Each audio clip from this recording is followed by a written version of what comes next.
share your gift. Yeah, your gift is a seed. You can easily be the change that we need. Keep your mind alert and your heart with peace. Be the change that we want to see. Yeah, go and share your gift. Yeah, your gift is a seed. You can easily be the change that we need. Keep your mind alert and fill your heart with peace. Be the change that we want to see. Yeah.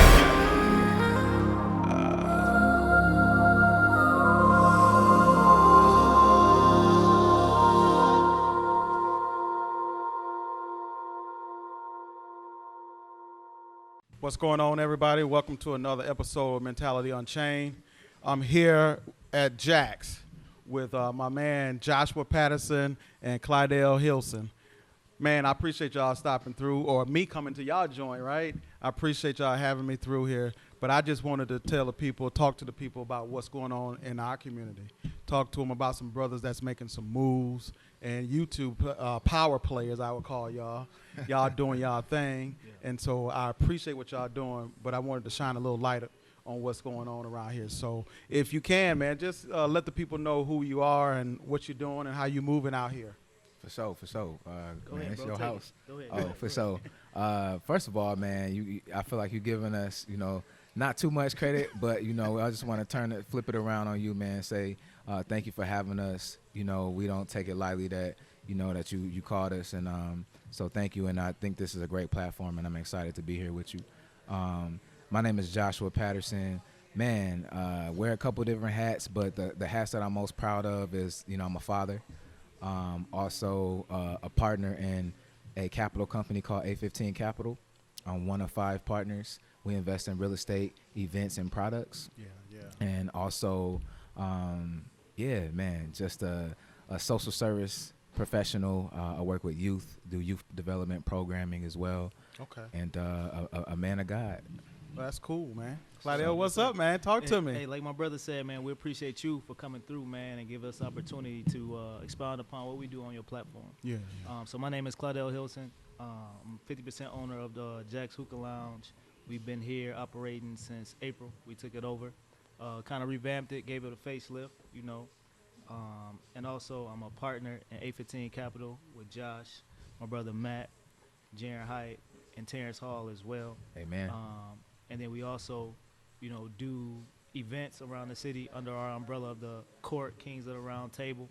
I am the founder of that, as well as, my 9 to 5, I'm a rifle firefighter paramedic. And then, we indulge in, residential property and rentals for, to provide housing. Yeah. Wow, man. You guys, man, y'all doing y'all thing, man. I appreciate that. Good looking. Trying. So one of the reasons why I wanted to have you guys on the show is because, as a black man, it's just really hard to kind of brand yourself, I would say, put yourself out there as a decent young man trying to get some things done.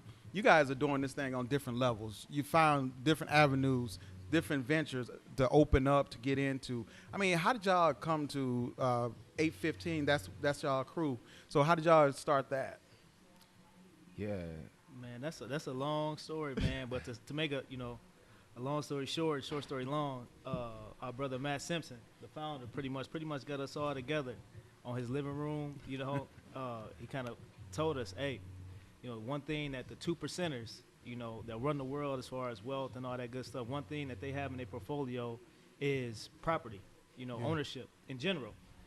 So he said one way we can tap into that is by starting this real estate acquisition company, A15 Capital. So, man, he had a whole presentation. He asked our feedback. We went back and forth, man, and we started our LLC pretty much within weeks of that. Wow. And kind of hit the ground running. And I think Josh got a little bit more he can expound upon as far as that goes. Yeah, no, definitely. To piggyback off what Clydale said, definitely we can't tell the story of A15 Capital without bringing up our brother Matthew Simpson. And I think one of the things that I really learned from him, and I think that's a big part of it, I feel like we all learn from each other and the value of community. Yeah. And really coming together. Kuji Chagalia, one of the 7 principles of Kwanzaa, collective economics. And the fact that, by yourself you can, many hands make light work. Yeah. And so just really getting back to the root of who we are. you know, and that the identity piece, you know, and I think that's really something that is a big part of our collective, you know, identity, knowing who we are, and using what we have, you know, to get what we want. Wow. So I would say that, and also just the relationship piece. I think sometimes we shortchange the value of relationship, and a lot of times in our community, in the Black community, you know, we so quick to mean mug each other, Yeah. you know, Yeah. or Yeah. see each other as competition. Because Exactly. when if we really, you know, and a part of that, like when people like, man, don't nobody support me. Yeah. Like, bro, I known you for 10 years. I didn't even know you did that. Yeah. You know what I'm saying? right, Because that relationship piece, you know, is not always there. So I think that's a big part of it. Matt had the, you know, relationships, I think, initially with all of us, and had a vision, and then brought us together, and now that's what we have. Man, look, man, if we can get more people and more brothers like you guys to come together and do something like y'all are doing, I mean, we can do a lot in our communities. I mean, you guys are doing things. How much does that play into the community, like giving back and the way you guys are going out into y'all entrepreneurship? How does that give back to the community? I mean, it plays a big role. You know, we keep that in mind with even our investments, like who we collaborate with. You know, we think about the community impact of it. You know, you take, you know, the Gal on the Rock, you know, the event that Court does once a year. We give back to the Wabongo Leadership Council.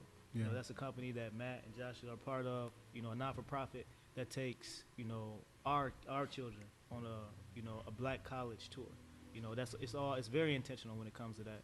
You take even just how we go about picking our residents as far as what you want to purchase and have housing for. It's on the northwest side of Rockford. Yeah. And we kind of know, like, the disconnect and the gap, you know, between the people that reside on the west side of Rockford versus the east side of Rockford. And it's very intentional. We make sure we invest in neighborhoods that have certain amenities, whether it be, you know, a hospital, you know, grocery stores, schools, you know, that all that stuff matters. So, yeah, it's very intentional when it comes to how we go about our business and giving back. I want to personally thank you guys because that Wabongo leadership, that put my daughter on a trajectory to go to college. That was one of the first times she was actually exposed to different colleges. That's what's up. And she ended up going to HBCU where she graduated last year. That's Shout out beautiful, man. shout out to Alabama State, Thank you know, by way of Wabongo. So I do know that you guys are out there in the community because a lot of people say they out there, but they ain't out there. And so if you got to say you out there, you ain't out there. Hey. And you know, y'all move quiet. Y'all like stealth because a lot of things I don't know that y'all into. And so I know other people, but I wanted to highlight you guys because I want people to see what you guys are doing. Appreciate that. That's Yeah, real. absolutely. That's real. And like you said, Matt has. I work with Matt quite a bit, and we've done some stuff. And I know where his heart's at and where his head's at as well. So shout out to Matt Simpson. But when it comes to your individual dreams and aspirations, you know, speak on that, Clydale. Like, what are you looking to do with the platform that you have? For sure. So if you take a look at, like, my portfolio and what people know me for doing, is usually engaging in, like, nightlife or events. Just because, you know, when I turned 21 and my first experience at a bar was not pleasant, you know, Yeah. even when I turned 21, you know, the climate of the city was a lot different. Like, it was stereotyping. Yeah. You know, depending on the night and day, or depending on the day or night, you know, you go out to a restaurant or bar, because we still don't have any clubs. You get discriminated upon as far as being able to just have admission. Yeah. Like, your money wasn't green, like you was beyond a second class or third class citizen. You know, I've had bartenders, or not bartenders, but I've had doormen tell me my shoes was too big. Wow. You know what I mean? Like, Yeah. you can't get in, your shoes too big, and if they turn you away for the night, you can't go change your outfit. Like, you know what I mean? It's like, Yeah. just to even get in, just have a good time and celebrate, you know, whether it be a long week, your birthday, your boy birthday. So my thing is, I want to have stuff that we can do, a place for us to go, and it's our likeness. It's our music that we want to hear. It's our culture that's, you know, highlighted. So Yeah. that's one of the things, personal aspiration of my own. Man, big ups for that. What about you, Josh? What's up, man? Yeah, man, definitely. I think that one of the benefits or the side effects, or I think outcomes from a lot of the work that we've done, is we've accrued a lot of social capital.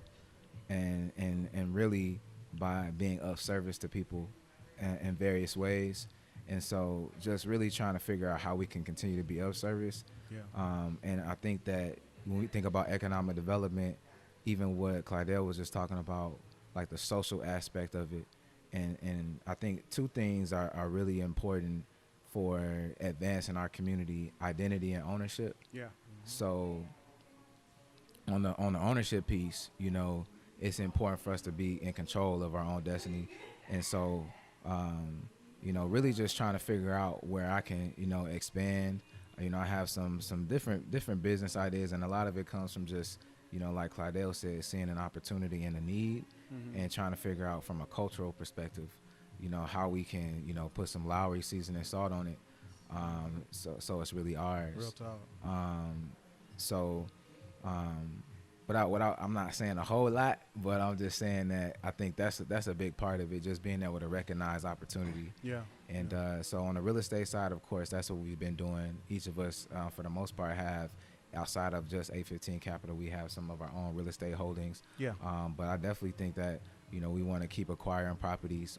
We just did a partnership this past summer with Rockford City Market. And where we essentially sublet a booth. We rented a booth from City Market, and we sublet that booth out to different minority vendors, every week. It's a 19-week season. And so, so that was, Rockford City Market had a vision to diversify and bring more diverse vendors and more, patrons to the market and entertainment. So, so they had a goal, but they, might not necessarily know how to engage and mobilize within the Black community to bring that goal to life. And that's what I mean by us bringing that Lowry's to the table, in terms of making the gumbo. So I think we always intend, we're very, in Wabonga we say overtly Black but intentionally collaborative. So, really being able to either create our own tables or sit at the tables and bring that cultural perspective to the table, so that the individuals who are saying that diversity, equity, and inclusion are important to them, we can make that real by bringing strategy and perspective and culture to the table with us. That's cool, man. So then the impact that you guys are already making, how do you guys work with the process and the movement of gentrification? I know you guys are doing your things with the housing market. How do we help our people when this comes to gentrification in our community, especially Rockford? I mean, I know people trying to move in different areas, trying to take over different areas, but how do you guys plan on even working with it or moving forward when it comes to that? I would say my goal is kind of like reverse. Like I've done a lot of investing in Midtown District. In Rockford, so the 7th Street area. And I've, presented some ideas to the company 815 that we kind of take over that area, and then I know initially we spoke about being intentional as far as investing in the west side of Rockford ourselves. And I think we're just going to continue that, and to the point where we pretty much have acquired like an entire neighborhood, all 815. So it doesn't necessarily have to be all minority, but, as far as residents, as far as tenants, but Black owned for sure. I like that, not necessarily focusing on the Black, but Black owned. That means it's all inclusive. Everybody is able to be in those neighborhoods, but it's important that it's Black owned. And I think that's important for a lot of our young men to know that we can own something, we can run something, we can put our people in a position to be able to flourish and grow. And so I like that, man. And I appreciate that. What's your thoughts on that, Josh? Yeah, I agree. Definitely. And going back to the ownership and identity piece, so and the ownership piece is just so important, because if you don't own it, then you're not making decisions. So, at any point in time, somebody can decide, what, I want to do this. And now you have to move, you know what I mean? So I think the identity piece is so important, because how does it have to look, and how do we have to do it, and really making sure that, because, we look different, we experience the world differently, what I mean? we want, you know, our values tend to be different as well. Right. So, you know, we have to make these things our own. Definitely in terms of the gentrification specifically, you know, buying the block for sure, you know, but then also, you know, being able to help educate individuals, you know, because buying a home, you know, I've heard it said that if money your problem, money ain't your problem. You know what I mean? Right. If money always your problem, money ain't your problem. Exactly. You know what I mean? Right. Like, you know, chances are, like, you know, the Bible say a fool and their money will quickly depart. You know, so like maybe wisdom is really the opportunity, or, you know, maybe you have some sort of addiction. You know what I mean? Like, where is your money going? You know what I mean? So it seems like, you know, when it comes down to the ownership piece, you know, there's really an opportunity for some sort of wraparound, you know what I mean, like services almost. Yeah. And I think, you know, us, you know, putting ourselves in a position, you know, again, to have a perspective, you know, that can really create something that's feasible and practical, you know, to support black ownership, you know, because the opportunities in our community as far as like engagement, mobility, and ownership are very different because the values and how we experience the world than other communities. So when we talk about ownership and we talk about some of the other opportunities, I think we have to look at it through a cultural lens and be real about what our values and what moves and how things move and shake in our community. And that can only come, it has to be FUBU, you know what I mean, for us by it. So, Exactly. So, I mean, you know, I can definitely respect that. But you also said something to the fact that makes me think about my area of expertise, which is mental health. And when I met Clydale, it was just like, he blew my mind, just like some of the stuff that you told me, man. And it was like, I was like, wow. So, but we all come from different backgrounds, but there's an element of mental health that allows us to be who we are as young black men, you know, whether it's being oppressed or whether it's been just trying to make it out of the slums, you know, whatever it is. But you guys have made it out of that. Different environments, different backgrounds, all three of us. But something gave us that will and that fortitude to say, you know what, this is not enough. And so as we're sitting here today, Clydale, just a little bit. You don't have to give them a lot, but how did you come from the dirt that you come from to be where you are now? Because we've all come from that dirt. I mean, to be honest, bro, I definitely come from the mud, man. And like, I reflect and be like, bro, my life would make a dope movie for real. Like if you like for real, I need to get with somebody, like you know what I mean, somebody write a screenplay or something and get with a director. But I think if anything, bro, like, the concept or like people saying like self-made, like I am like the epitome of the opposite of that. Like I've got help like my whole life, man, from my older siblings, you know what I mean, to foster parents, to coaches, my friends that I call my brothers now. Just looking out for real. So just a little piece, man, like, you know, I was placed in foster care when I was 7 years old. You know what I mean? I'm a product of a drug addict and a drug dealer. You know what I mean? Drug dealer father, drug addict mom. You know what I'm saying? They both gone now. You know, so foster care is what got me to Rockford. You know, I got raised by an elderly couple in their 70s, you know, me and my younger brother, and their daughters, you know, who basically I call my moms, you know what I mean, my two older sisters. So me coming up with that type of upbringing, I think at like 17, 18, I just felt like I'm just tired of everybody doing like their job. Because, you know, as a foster kid, so much of your life get dictated by caseworkers, by judges, by, you know what I'm saying? By people just doing their job. And their job can sometimes help you or kind of hinder you because because at the end of the day, they have to do their job. It may be, you know what I mean, one way or the other. So I just told myself, man, I'm done just allowing people to do their job for me. So when I'm an adult, I'm going to do for me. So you took control. All 100%. You know what I mean? And when I say take control, that means accountability and ownership, too, of my actions. So I'm not going to be a statistic as far as, like, catching the case. You know what I mean? Like, it's not that hard to want to do the right things. You know what I mean? But I get product of your environment, circumstances, all that stuff do matter. You know what I'm saying? So I just feel like I went out of my way to make sure I own my life.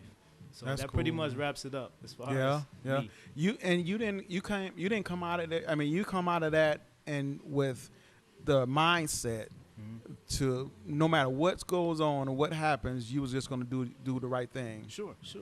Because you could have easily went left. Easy, very easy. And people would have said, you know what, you excused for doing it. You know, because look what he Right. been through. Right. But you chose not to do that. Nah, man. Because Wow. like I said, I had too many people rooting for me. And it's easy, man, to get, especially now, man, with social media, it's easy to get tapped into the haters, Yeah. whoever they are, you know what I'm saying, to systems, you know what I mean, that oppress us. But like I said, man, I had too many people rooting for me, you know what I'm saying, want me Yeah. to do the right thing. So I feel like if I just focus on all the positive energy, even like with being an event organizer, promoter, you know, Rockford, man, people associate a successful event with the amount of people there. Right. So like if you get to quickly post and like, oh man, like I only appreciate the people who did show up, it's like, man, come on. So that if you worry about who didn't show up, that's a disservice to the people who did show up and support you. You see what I'm saying? So it's just, you know, a glass half full type mentality rather than half empty. Wow. That's pretty much how I approach my whole life. That's real. That's real. What about you, Josh, man? I'm not gonna let you off the hook like that. What's up, man? Talk to me, man. Man, Clydale pretty much covered it. You know what I'm saying? Definitely I empathize with that, you know, as far as just man, not looking like what you've been through, you know.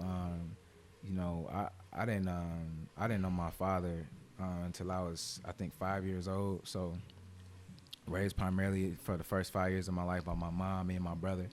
And in that time, you know, I just remember, you know, all our clothes being in a plastic bag, you know, staying in one bedroom, you know, of, you know, a 2-bedroom apartment with one of my mom's friends, shelters, you know, the whole situation. And I always felt like growing up that we got dealt a bad hand. Yeah. You know, and I was kind of like, I don't know, I had some type of resentment towards, you know, just life in general, because I would see people with, you know what I'm saying, with stuff, and we ain't had nothing. So, you know, I kind of grew up with that chip on my shoulder, and I put a lot of my energy into sports. Okay. So because, you know, on the football field, it didn't matter. Gotcha. You know what I'm saying? That's like, right. I know that's real, right? You know, I put a lot of energy there, and then as I grew up and I got older, and I started to, you know, I started working when I was 12, you know, just out of necessity, and you know, acquired things for myself. But as I got older and started to realize how hard life was and how much your life is a result of your decisions, I developed a lot of resentment for my parents, you know, because I felt like, you know, they didn't make the necessary sacrifices to be able to provide a life for me, you know, that was more in line with the vision I had or the stuff that I wanted or the lives I saw other people, you know, had. Yeah. And so it took me a while until like probably I was maybe like 22 years old before I really was able to kind of release some of that resentment. And I don't know if other people can empathize with that, you know, but you know what I realized in that was that even through all of that, you know, I was successful and I liked who I was, you know, and it low key made me. Yeah. So, you know, holding on to that resentment as if they had done something different, my life would be better. Yeah. You know, that's kind of what the resentment, you know, what kind of started the healing process for me. Because I'm like, man, I like through all of that, I like who I am, you know what I'm saying? And ain't no guarantee if they would have did X, Y, and Z, because there's people that got X, Y, and Z and still not, I wouldn't trade my life for theirs. Right. So, you know, it took me to coming into that realization. But also I think a lot of the drive, you know what I'm saying, for me comes from, I'm kind of running away from that, you know, my fear of failure, you know, and sometimes if I feel like I'm doing things that I feel like are reflective of my folks, you know what I'm saying? Yeah. Like I'm real hard on myself in that way. So a part of my drive is that, though, you know, for better or for worse. You probably diagnosing me right now. No, I ain't doing no diagnosing. I'm just here, you know, admiring the stories. I'm not diagnosing right now. That's another time. So, but yeah, I would say that. So I just kind of like two sides of the coin for me, you know. One, like I said, realizing that, you know, like, you know, and at some point, you know, I got to talk about God in it. But at the end of the day, that, you know, regardless of where I'm from, you know what I'm saying, like I still have, you know, I have something. You know what I mean? Like, regardless of a material or money or anything that somebody, they might have that. You know what I'm saying? But we all got something. You know what I mean? And that's why I think we got the identity piece, knowing that, being self-aware, so that way you can use it to make something for yourself. So look what the cat don't drug in, right? Yes, sir. My Drug it man right in. Matthew Simpson don't came into place, man. What's up, dude? Good to see you, baby. Good to see you too, man. Look, these cats been holding it down since you've been gone, but Okay. you know I ain't gonna let you not tell your story, right? So we've been talking about A15, A15, how y'all pronounce Yes, it, sir. Yes, sir. how it got started, and they keep pointing back to you, man. What's up, man? Where that brain? How do you get that going, man? Talk to me about the A15, man. Well, you probably heard a version of this same story, but We did. in 14, I want to say, 2013 through 2014, we started to have conversations about pooling our resources to make investments. And it was after, I don't know if you remember the young brother in Florida, Jordan Davis, I think his name was. Yeah. Was killed at a gas station by another patron because his music was loud. And at the time, this really affected me, and I was just trying to think, without being emotional, what's something that we can do to protect ourselves? You know what I mean? Yeah. What we can do to guard against things like this happening to us. And the idea was economics, economic freedom, leverage. Obviously, you got crazy people who are going to do crazy things, but I felt like if we could come together, we being black men, I'm saying? If brothers could come together around, economic development, perhaps we can create protections that can keep us safe, keep our kids safe. At the time, none of us was fathers at the time. Yeah. You know what I'm saying? Yeah.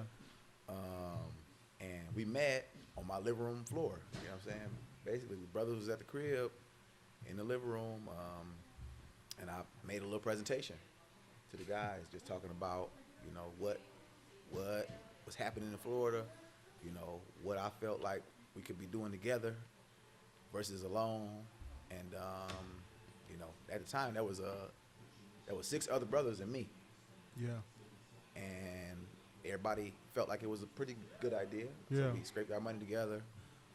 We had an accountant come in and meet with us one time, talk through, infrastructure and corporate statuses and things like that. And then we decided to go LLC. Okay. So then we paid a lawyer to give us some infrastructure, articles of incorporation, EIN, and then we went to a bank. Wow. You make it sound so easy. Actually, they verbatim said what you said, right? Okay. Like the living room thing. Yes, sir. But how did you come up with these brothers? Because, I mean, we run across cats all the time through our lifetime. We kick it with them. We have certain things that we do with them. But these specific brothers, you called to your living room. How did you feel about that? It was, at the time, I was trying to think of like a shared vision, who could link up to advance something together, We got this thing we talk about called harmony. Yeah. And I didn't have that language at the time, but I was pretty much thinking of who could help maintain some harmony between these brothers as we grow something, as we grow this business. And at the time, it was the guys who I was thinking of. We all kind of come from similar backgrounds. We all got a little education.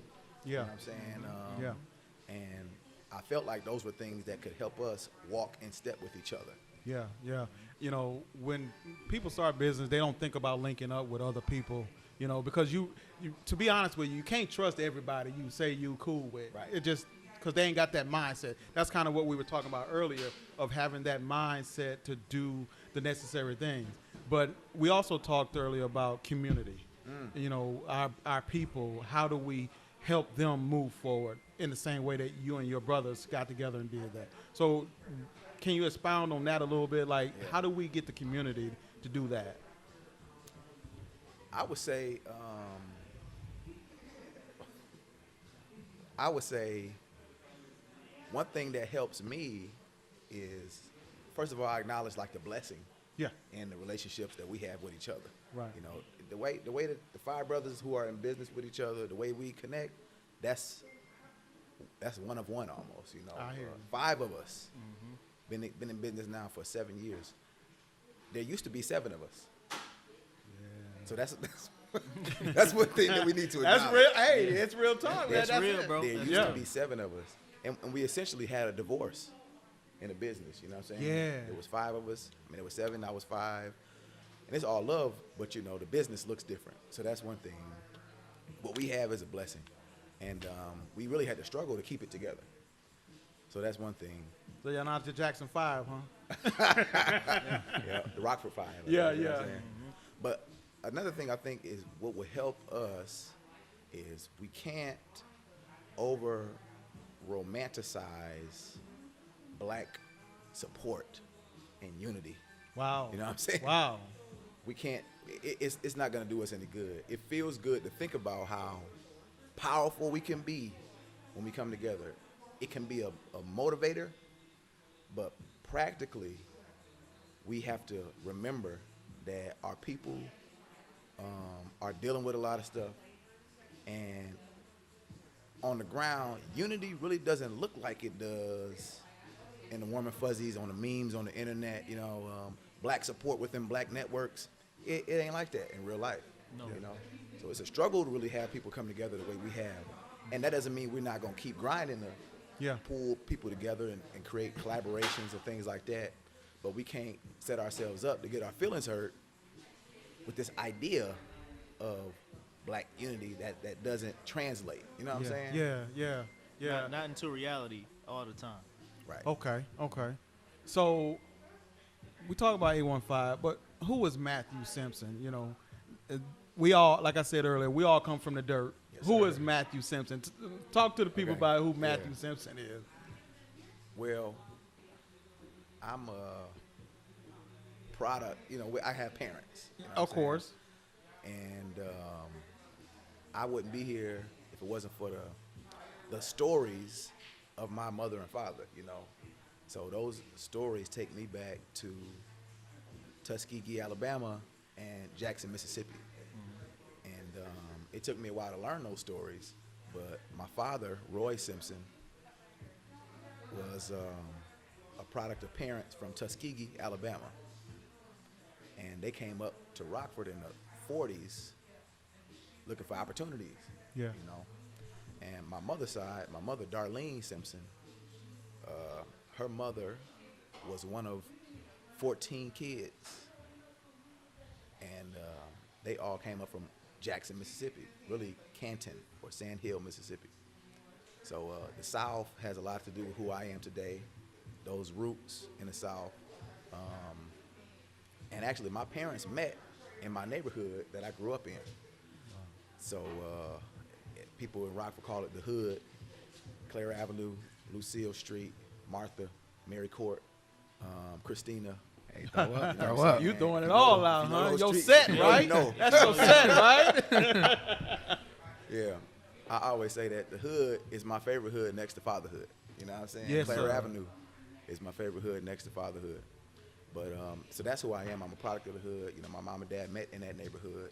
I grew up in a house on the hill, on Clara. My mom had 4 kids, so I'm one of 4. Yeah. And I was raised by my father. My father raised 4 of us by himself. Wow. So that's a big part of who I am. The South, my neighborhood, you know, my father, all of that helped to make me who I am. So those are the foundation pieces, you know what I'm saying? What's your take on mental health, man? You know, when it comes to black men, Yeah. we don't deal with, you know, mental health well. And on a couple of my other episodes, I talked about, you know, how I become to know anger, you know, based on some things with my father. And so I didn't deal with it until probably about 10, 12 years ago. And so I walked around as a kid dealing with that anger for a long, long time, and it almost ruined my marriage. You know, so I didn't know though to what extent mental health had played a part in my life. So I mean, just for all of you brothers, like, I mean, what is mental health? When you guys think of mental health, what's the first thing to pop in your mind, man? I would have to say stability, like mental stability. So, and I feel a big part of that is being decisive. So, you know, it's almost like when somebody asks you like, what you want to eat. Yeah. You like, man, I don't know. You know what I'm Right, saying? yeah. Like, you know, like that feeling right there, like that of the unknown, like not being sure, you know what I mean, in your mind about things that are happening in your life. Yeah. You know, I think that is the instability part. Because when you're sure, you know, like, and you're not questioning, you know, there's clarity. You know, it's kind of like when like somebody mad at you, but you don't really know, or something going on, like, you know, like, and you don't really know, and you trying to figure it out. Yeah. You know what I mean? And like that's like a really unsettling feeling. You know what I mean? Like, you know it's something, but you don't know what it is. Yeah. Wow. You know what I'm saying? Yeah. Like, it's something going on in health. Like, what? Like, you know, it's water coming in. I don't know. Like, you trying to figure this stuff out. And so, like, with that type of phenomena in your mind about things that are happening in your life, you know, being uncertain, unsure, not clear. You know what I mean? Like, so that instability, that's, I think, the first thing that comes to my mind when I think about it. I like that. Man, I hear you, bro. Like, that's what's up. But the point I want to piggyback off of a little bit was the fact you were saying, like, awareness. That's for me, and just a recent bout. I think I've had conversations with both of you brothers about what I've dealt with. I want to say within the last year and a half, 2 years, I woke up with anxiety real bad one day. Like I woke up feeling like I was running late somewhere. Yeah. And then, like, the feeling didn't go away. Like, it went from days to weeks to like a month. And then me being aware that I still had this feeling and not knowing what it is, it freaked me out. Wow. You know what I mean? Like, it kind of like, it freaked me out bad, man. And then, you know, we grow up as black men, I want to say as black people, like, ain't nothing wrong with you. Yeah. You know what I'm saying? And then, like Josh said earlier, and I've heard this on a podcast that I listened to, like, being an athlete growing up, I played every sport, you know, and especially football. One thing you learn to do is, like, mask pain. Yep. You know what I'm saying? Like, suppress it. You know what I'm saying? And, like, develop a mental toughness of, like, man, I'm going to get back up. You know what I'm saying? Or I'm going to hit him harder next time. Wow. You know what I'm saying? Yeah. And you apply that principle to relationships. Yeah. You know what I mean? Intimate ones, family ones. You know what I'm saying? Like, when people wrong you, you figure out, you know what I'm saying? Yeah. To get that get back. Yeah. You know what I'm saying? So anyway, back to the anxiety, you know, like, then I started, like, doubting myself, because at the time, man, like, everything in my life was going well, man. I had acquired, you know, a commercial property, you know what I mean? It was Feeling good. feeling dope, man. Yeah, And it's just yeah. like, why am I, you know, to the point where I'm second guessing, and then I'm, like, trying to hide it from people. So then I became, like, exhausted from acting like I was cool to, like, you know what I'm saying? Like, pretending. And then now I'm, like, paranoid, like, dang, is people noticing? You know what I'm saying? Yep. And then people did start noticing. Yeah. So then I'm like, okay, so how do I deal with it? I'm like, in my mind, and the confidence that I've had as a man, like, I'm not gonna go to somebody who's getting paid to talk to me, because I don't feel like that's genuine. You know, that's just me. That's you. Hey, my weirdo mind, man. don't offense. offense. I That's got just you. me in my mind, man. You know what I'm saying? Yeah. So of course I holler at my bros, you know what I mean, my family, and they just like, man, you know what I mean, you got to get some help. But even those conversations did help me. So then I started, like, you know, reading up on it and trying to deal with it on my own internally first, and seeking, you know, I don't want to say, like, you know, Eastern medicine, but just alternative. So, bro, I tried to meditate one day. Yeah. And I couldn't do it right. It just made me freak out even more. So I'm just like, bro, ain't nothing working, man. But I got back into exercise. You know what I'm saying? Because like I said, everything in my life was going well, business-wise, vocationally-wise. So I felt like my health was failing. So I started exercising, and I started taking walks, man, along the river, Mississippi. And I just felt like that was one of the things that helped me, because, like, it tapped in a different sense. Like, I'm hearing the water, seeing the water, you know what I mean, smelling it. You Grounding. know what I'm saying? Exactly. Yeah. So that helped me immensely, on top of the conversations having with family. And I did end up seeking professional help. There you So, go. man, All right. You Yeah, know that's what I'm talking so about. the awareness, being aware of the But yeah, resources right, being available aware, to me. right. And Yeah. secure the bag. So man, that's- secure the bag. That's That's cool. what it means to me. you So, know. so for the record, you did see one. I did, bro. I did. Yeah, I'm just. Here's the thing. Before I let you go, Matt, because I want my last show. I talked about the importance of exercise and mental health. It is extremely important that we do stuff to take our minds away from the things of life. Reality is that whatever is happening in your life presently, it may shake up your world to the point where you don't feel control. There's a fear factor as well to that. Okay. So you have to stay focused on what's the cause of it in order to fix it. It's just like, let's lose the example for AANA. In order for you to get healed or fixed or work toward that, you have to acknowledge it. And that's the awareness piece that you were talking about, is that if we're not aware of what we're actually going through, then we're going to always struggle. And that was the piece for me, is I wasn't aware the anger that I possessed, but I knew that it was affecting everybody around me. Yeah. And so that's the piece where we as black men fail, because we do exactly what you said, Clydale. We figure we can do it on our own. But for the black male that don't have that support like y'all brothers, Yes, sir. if they ain't got that support, what do they do? So, we have to make sure that we're seeking help and we're encouraging them. And I'm not saying that just because I'm a therapist, but I'm saying that because I've experienced it. Yeah. And I think that's important. So, but yeah, Matt, what's your take, man? I think my brother say awareness, and you spoke on toughness. Stability. Stability. I think we are introduced to what we understand to be mental health. I think, like you said, as we come up, it's like, ain't nothing wrong with you. You have to muscle through it. Yeah. You know what I mean? You got to just be tough, essentially. And I think that's true. I think that's valid, that you have to have some toughness about you. Some toughness. You know what I'm yeah, saying? Right. I think that's true.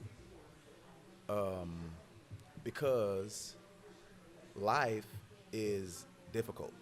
You know what I'm saying? Oh yeah. And there's a degree of toughness that you need to bring into the decisions that you make, the people you interact with, the situations you walk into.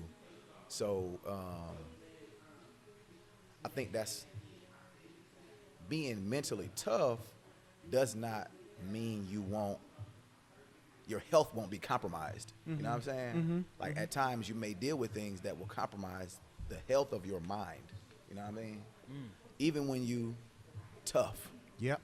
So I think that's important for us to understand. Like, even though we have to be tough, and that's not outrageous to consider ourselves needing to be tough, we'll also be confronted with things that happen to us that will, really challenge the health of our mind. You know what I mean? And that doesn't mean that we're weak. No, right. My today we hear about the concept of mental health a lot more regularly. Yep. And looking back on my life, I can, identify people in my life who were dealing with mental health issues. But we didn't have the vocabulary at the time. Yeah. We didn't have the knowledge of the cues or whatever. You know what I mean? Substance abuse. Yeah. You know what I mean?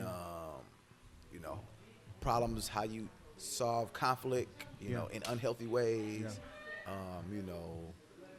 Just not being healthy and safe in terms of our body. How we interact with people. Perhaps those decisions were influenced by, our minds being compromised in terms of the health of our mind. I'm gonna come back to that word compromise in a minute, but I want to say this too, is that I'm careful about talking about past issues when it comes to mental health, because what you said, back then mental health wasn't a thing. That's right. It was going on, but it wasn't a thing. Yeah. Yeah. Right. Especially in the black home, it wasn't a thing. Your uncle, your favorite uncle, was alcoholic. Come on. You know, Come he came and he did things and gave you things, but he was still cool. Yeah. But didn't know that he was suffering from substance abuse. Yeah. You know, your mom and your dad, they didn't agree. They didn't get along. So they didn't know nothing about conflict resolution. Right. They didn't know anything about that. So I'm careful when I speak about mental health in those terms, because I don't want people to go back and say, you know what, mom and dad was really screwed up and they screwed us up. Well, that may be the case, but they didn't even know what they were doing. Right. They didn't even know how to. How to deal with it. Yeah, you 20 years old, you're 19 years old, and you got a baby. Right. Come And on. living in the 60s and the 70s, Come on. you Come know, on. you welfare is where it's at. Right. So, you know, I like to always tell people is that just be careful of how we speak of the people that came before us, because we don't know what they had to endure. But we have an opportunity to change things and look at life differently. Yeah. Now that it's starting to impact our loved ones and the people that we're actually engaged with on a daily basis, is more prevalent, is more out front, Yeah. and I think we need to be involved and be able to speak to that. Yeah. And as young brothers, though, all of us at this table got kids. How does that affect our kids if we don't address it? You know what I mean? If I didn't address my anger years ago, I don't know what type of relationship I had with my kids. You know what I'm saying? Wow. So if we're not aware of that kind of stuff, man, how can we make our lives better or even our kids better? They're just going to keep doing it over and over again. It's just a residual effect. So you guys, y'all got kids. I mean, I don't know how old they are, but, you know, it's still training time, right? It is. You know? So are you watching yourselves? Are you making sure that you're doing the proper things around them to give them that boost to be the best version of themselves? Man, I say, first of all, this is not hype, you know, but I feel like, you know, Matt is the best father that I know. Man, thank You you. know, For real. and I learned a lot about fatherhood by, you know, through my relationship with him, and so just to say that off top, and I'm really speaking to, like we was talking earlier, the value of community, you know, and the impact, the power of community. Yeah. And you know, the whole idea that we are the sum of the 5 closest people to us, and you know how valid that is, even in the conversation about mental health. You know, as Clydale was talking about, you know, man, I'm going through something, so I holler at my bros. You know, I holler at people close to me. These are people who I'm confided in, and that's power. You know, that level of vulnerability that we have to people that's close to us. And I just feel extremely blessed, not only by, you know, the brothers that's next to me around the table, but also I belong to a community of older brothers, you know, that over the years have poured a lot into me. You know, men that are fathers, you know, that are business owners, that are, you know, have experience in a lot of different areas. And not to say that everything that they say is right or I take it and run with it, but, you know, just the value of, you know, people learning from people's experiences. Yeah. So, so I think definitely, you know, I see my responsibility as a father, you know, to model, and I've also heard it said that, like, you can tell the spirit of a person through their children. Yeah. And I didn't really understand that until I became a parent myself. And what that means to me now, that, you know, I can see that, you know, you could lie to everybody else. Right. You know what I'm saying? Right. Like, who we are at work, you know what I'm saying? Like, you know what I'm saying? Yeah. Like, people at work might not even recognize you after 5:30. Right. You know what I'm saying? Like, you know, and your child, they see all of that. You know, they see, you know what I mean? Like, regardless of what you tell them, you know, they see if you don't wash your hands when you come out the bathroom or when you're on the phone, you know, they hearing what you saying. You know what I mean? They hear what you say when you hang up that phone. Yeah. You know what I'm saying?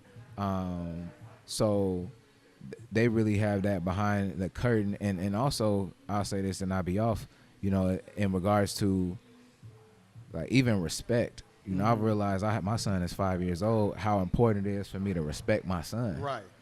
Because you know, if you drink strawberry pop your whole life, somebody give you a real strawberry, you gonna be like, this ain't no strawberry, because you ain't never tasted it, but a real strawberry before. Yeah. So in terms of him being able to realize when somebody is disrespecting him because he's been respected Yes, before, sir. you know what I mean? Sir. So really, I think just, you know, I definitely see the responsibility, you know, and I think the practical part to it is, you know, whatever we want to cultivate in our children, you know, like we have to, you know, really like exemplify that, you know, because the relationship and the coaching comes from the coaching is based on the relationship. So however you treat them and what you expose them to, you know, is what they're gonna think is right, you know, and real. So I jump in and say, like parenting and mental health. What grounded me, I think, in my identity. You know what I'm saying? To me, I try to simplify it as much as I can. You know, identity. You know, the self. Yeah. The idea of who I am. That, like my brother said, stability. I feel like I'm confronted with challenges and questions, and I draw on myself to produce answers. You know what I'm saying? So I know I have a good idea who I am. You know what I mean? Knowledge of self. I know who I am. And the greatest gift I can give my family, you know what I mean, the shorties who are around me, my children, is to help them develop a self of their own. Yeah. You know, by kind of putting them in front of people who are healthy and, you know, thoughtful and careful, and so they can piece together from these models. You know what I'm saying? And it means the world to me, you know, to in that time with your kids, that's when it's happening. In the time that you spend with the kids, you know, not in money, not in Jordans, not in jewelry, not in trips. You know, it's like when my baby is 4, you know what I'm saying? And I got babies who are 13 and 2, and now I got 2 brand new babies, you know what I'm saying, nieces. Like, when your kids are going to sleep at night, where are you at? Wow. You know what I mean? Where are you at Yeah. when they're going to sleep? Are you there putting them down? Are you reading to them? When they get up out the bed and say, I don't feel like going to sleep, I'm not tired. What you doing? Yeah. I get it. Okay. When your kids are eating a meal, where are you at? Yeah. Did you prepare the meal? Was y'all in the car together, at least going through the drive-thru? You know what I mean? Did you have them help you prepare it? Are you sitting down eating with them, teaching them how to use the utensils? You know what I'm saying? That skills development, that modeling of behaviors is how you form an identity. So it's those little mundane things that help you determine the answers. Like, oh, I seen my dad cook some eggs. I know what to do. Yeah. You know, I saw him talk to the lady at the cash register. Yeah. I know how to communicate. Right. You know what I'm saying? And that's the stability. Yeah. Those are the answers. I've seen it modeled, and that helps me even with my peace of mind and my mental health, being there for my people, and you know what I'm saying, in those situations. That's what I would say. You know, when I think about my baby's mental health, my kids, I want to be there to do my best to model it. Yeah. So they can have those skills to draw from. You know. Okay. All of that. I really can, man. Y'all some deep brothers, man. You know, y'all got some stuff up there in them heads up there now. Hey, it's 3 of y'all brothers. I got 3 words, and I don't care who speak on it, but you take your pick. Compromise. What comes to mind when you think about compromise? Wow. I would say,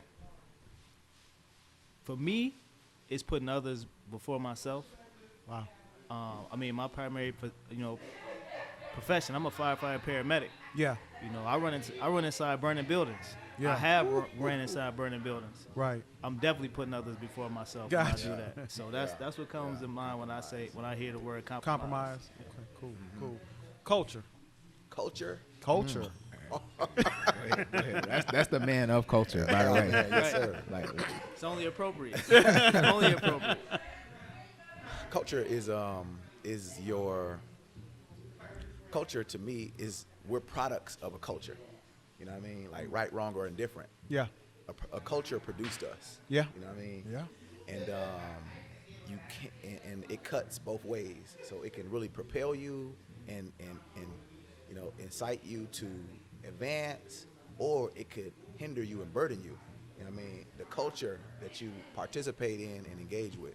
So what the culture is, though, that produces us is standards, it's norms and traditions, values, heroes, holidays, you know. Yeah. All of those things is the culture that produces you. And we have such a powerful opportunity through our culture, you know what I'm saying? Because we have talent, because we have skills, because we have, you know what I mean, history, but we have to really put our hands on it, because it can also, that same culture can really influence some negative outcomes too. You know what I'm saying? If it goes unchecked. So culture is a beautiful thing, man. It's the community that we all interact with, you know, is making decisions, is communicating based off of a culture, you know. Yeah. Somebody just threw some money. I don't know what happened over there. Hey, when you come to Jack's, Hey, chill out, bro. See, that's not the programming here. Chill out, bro. hey, tonight. He stopped mid-sentence. I seen them bills floating. Yeah. So culture is everything, you know. Culture is beautiful. So I guess, Josh, you get the last one then, conviction. Conviction. Yeah.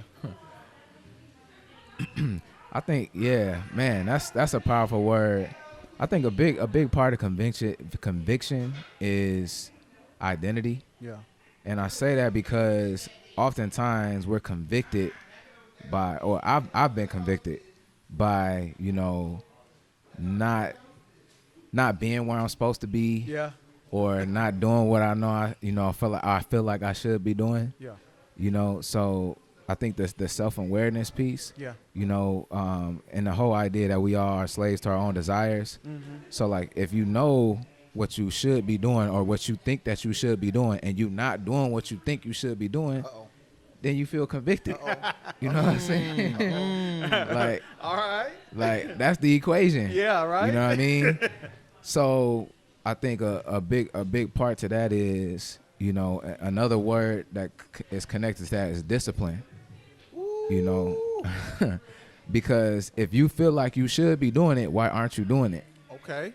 You know what I mean? Chances are, you know, there's a discipline opportunity somewhere in there. Yeah. You know, and so Man, you said feel though.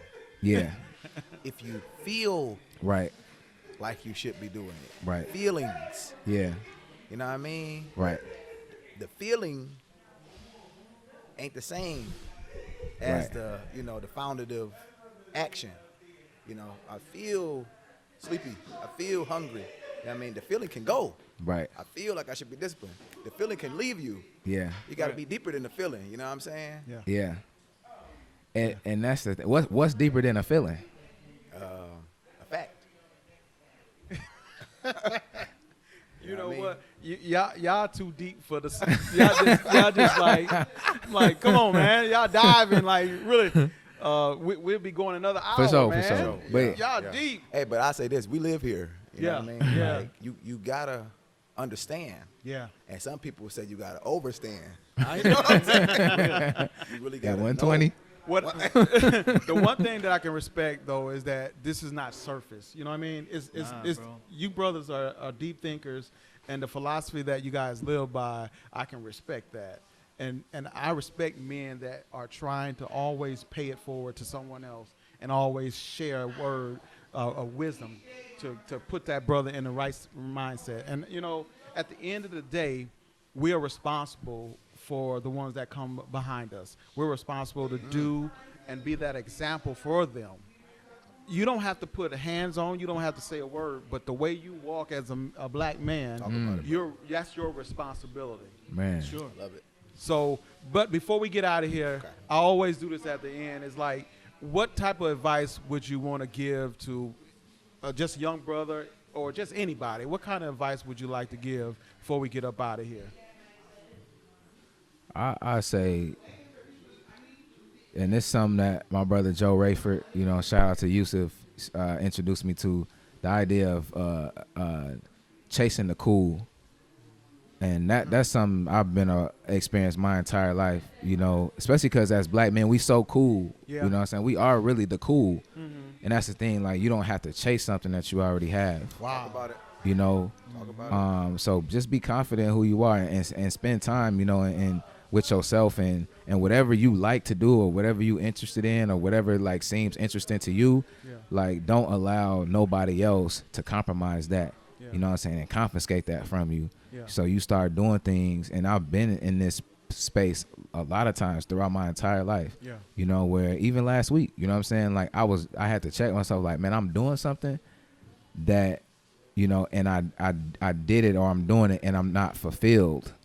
You know what I mean? Because it's not genuinely like what it doesn't satisfy, you know, my soul or, you know, Yeah. like it's not really, I didn't do it for me. Yes, You know sir. what I mean? So, man, really be strong in who you are. Don't chase the cool, and don't let nobody confiscate your identity from you. Appreciate that. Appreciate that. I'll jump in and let King Diesel had the last word because we in his house. Amen. You know what I'm saying? I would say get to know your ancestors. You know what I'm saying? And we talk about mental health, you know, and we've had conversations, Yeah. Kevin, you know, Yeah. about family, you know, Yep. down in Louisiana. Yeah. Yeah. You know what I'm saying? Yeah. Your people in Louisiana. Right. Right.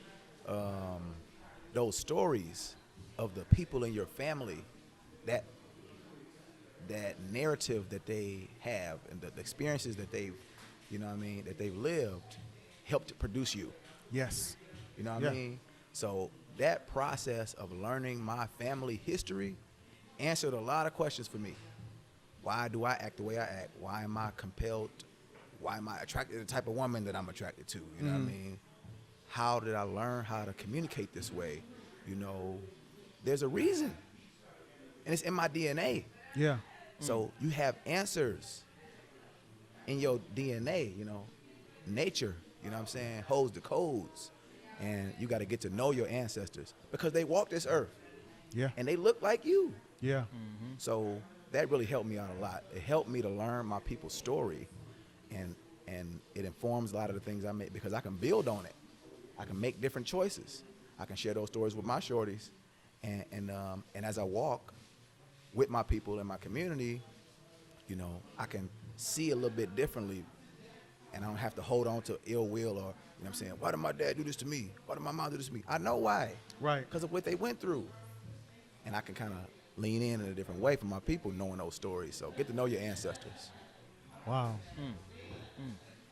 And I'm just trying to think how I don't even want to top nothing what y'all said, man, because it's so brilliant. But if anything, man, I think the thing that's affecting our young people more so and have a hold on them that they can't shake is social media. Talk about it, bro. Talk about And it. us as, you know, grown men, we know it's about as real as a circus. You Yeah. know, you know what I mean? And it's It pretty is. much what it is. Right. So I would say if you can, you know, view it as a tool, Yeah. you know, and that tool is going to be as effective depending on how you use it. Wow. You know what I mean? Whether it be you see some ratchet, crazy, world star, Right. you know, whatever, at least use that. Like, man, I don't ever want to be out here like that. Right. Right. You know what I'm saying? Yeah. Or if you got a business, entrepreneur, podcast, Yeah. influencer, you Yeah. know what I mean? Yeah. Yeah. A brilliant tool. Yes, sir. So yeah, social media is just a tool. Yeah. That's You know good. what I mean? And like this brother said, you know that it's already in you. So you don't need to get likes. Wow. Likes it's not currency. Yeah. You know what I mean? It's not going to keep you warm at night. You know what I'm saying? It's not going to answer none of your questions that you have about yourself. Right. Right. You know what I'm saying? Yeah. And if you want it, go get it, you know. But just know you got to jump in to swim. Yeah. You know what I'm saying? You got to jump in. Dipping to that toe swim. in ain't going to Yeah. it ain't going to do it. Right. Right. You know what I mean? Waist deep ain't going to do it. You know what I mean? You got to jump in. Yeah. So that's what I got for the youngest. Well, I tell you what, brothers. Go ahead. Can we talk about always eat? Go ahead, bro. Can we talk about always eat? Bro, you talking about it? So, and I mean, you know, we've been here for a while, and you already know about this. We haven't talked about it, but just the fact that you've built a platform for yourself in this way, you know what I mean, as a mental health professional, you eating.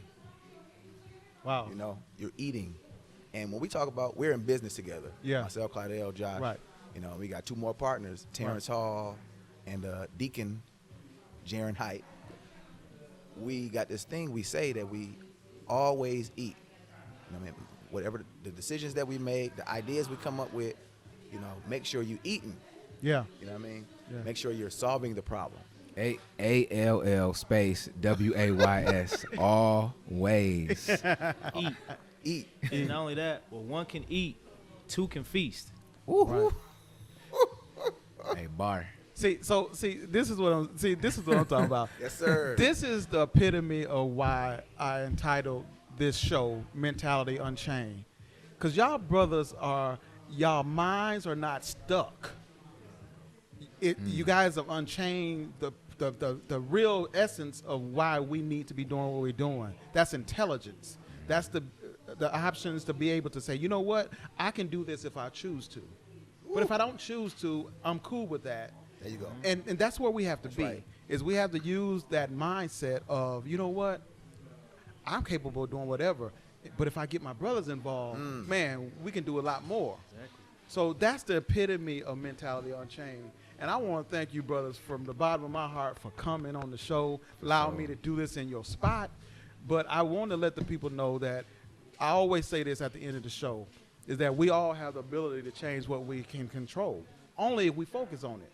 The focus part is we choose not to focus on it because we don't feel that we are adequate to focus on it. And so what we have to do is start to get ourselves in tune with our own focus. And if we can stop focusing on everybody else and focus on what you can have control over, we always can make some change. So again, thank you, brothers, for joining me at Mentality Unchained. Thank you. I love you. bro. I love you, brothers, man. Love you too, man. For sure, absolutely. I'll have you back again. That'll be All right, great. for sure. We're going to chop it up some more. For sure. Better. All right. So thank you guys for come down to joining. Jack for cigar night. You know, On so- Mondays. Oh, yeah. Monday night. Before we get up out of here, let everybody know where they can reach you guys or what you guys are doing and into. Oh yeah, for sure. I'm at Raju World on Instagram, Raju World, you know, on Facebook, all social media platforms. I'm an artist as well, performing artist, recording artist. So I have some music out there, and I perform with a band called Raju and the Freedom Fighters, which includes the Man of Culture, Yes, sir. Brother Matthew Simpson as well, and DJ Diesel. Yeah. So, Official DJ.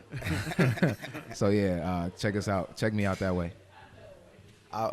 Man of Culture on all your favorite social media platforms. MANOFCULTURE. And you need to check out our company, 815 Capital, on all your favorite social media platforms. It's the words 815 spelled out, Capital, and then Court, KORT, Kings of the Round Table. Yeah. We At Court 815. At Court 815, we host an event every Monday here at Jack's. It's called Cigar Night. It's kind of informally become a platform for networking with entrepreneurs. You know, Okay. so as we say, the people have decided to say, this is where the bosses meet. Yeah, I mean, yeah. Monday nights at Jack's, we link up, we just chop it up, we show love. So that's what I'll say. I'm Right Turn Clyde on Instagram and Facebook. Follow Jack's Hookah Lounge, located at 10127 North 2nd Street in Machesney Park, Illinois. What else I want to plug? We already 815. Y'all got so much to plug. Y'all don't even know it. Man. And I have a new event space coming to Midtown District, The Collective, located at 309 7th Street. Look for us at the top of year 2022. Sir. I appreciate y'all, fellas. Mentality Unchained. We out. Peace and love.